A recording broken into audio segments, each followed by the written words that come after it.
Sunu Presse. À la présentation, Aïcha Toupam. Le carnaval de Dakar célèbre le riche patrimoine culturel africain. Bonjour, à l'essentiel des quotidiens reçus ce matin parle du démantèlement de l'Assemblée nationale et la convocation du collège électoral CJ, la 14e législature, à titre le journal Libération. Les élections législatives prévues le 17 novembre 2024, les députés sortants conservent leur mandat jusqu'à la proclamation des résultats.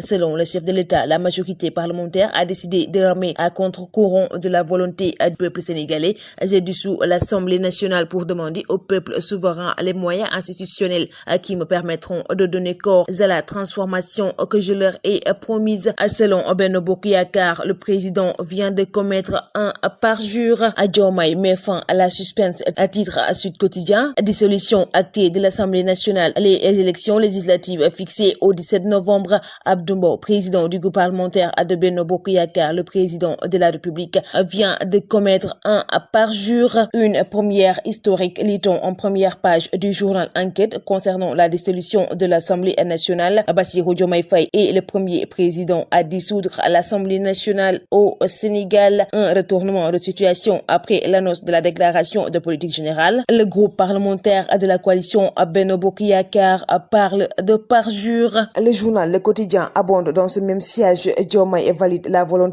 de Sonko, parlant toujours de la dissolution de l'Assemblée nationale. Les prochaines législatives fixées au 17 novembre, le gros vide institutionnel, les conséquences budgétaires de la dissolution, une question autour de l'engagement présidentiel. Walf Quotidien parle d'un coup de jarnac, revenant sur les déclarations de Benno Bokk Yakaar et de Thierno Bocoum qui parlent de parjure. Selon Bougane, le temps de la résistance a sonné. Le quotidien L'Observateur parle de jeu et ruse. Le président s'est dédié juste pour sauver son premier ministre.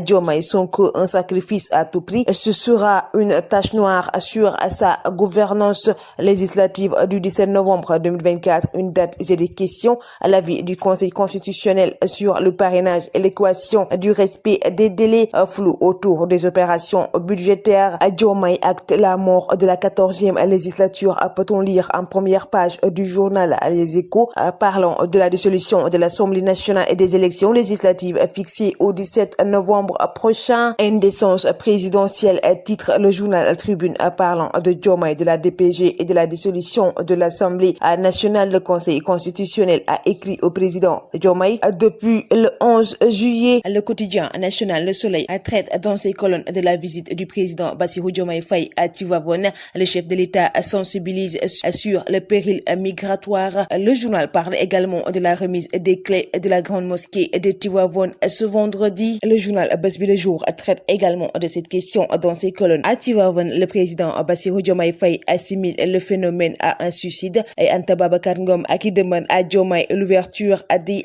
concertations. Le journal Vox Pop parle de la sollicitation de Bassirou Diomaye Faye des prières de Tivaouane pour venir à bout des fléaux. Le khalife général Serigne Babacar Sy Mansour recommande 48 heures de prière et de dévotion. Le journal Rewmi Quotidien revient sur l'interdiction de la marche de Serigne Modou Mbacké Dolly et compagnie par le préfet de Dakar concernant les propos polémiques de Cheikh Oumar Diagne. Sunu Presse vous est offert par le Grand Carnaval de Dakar.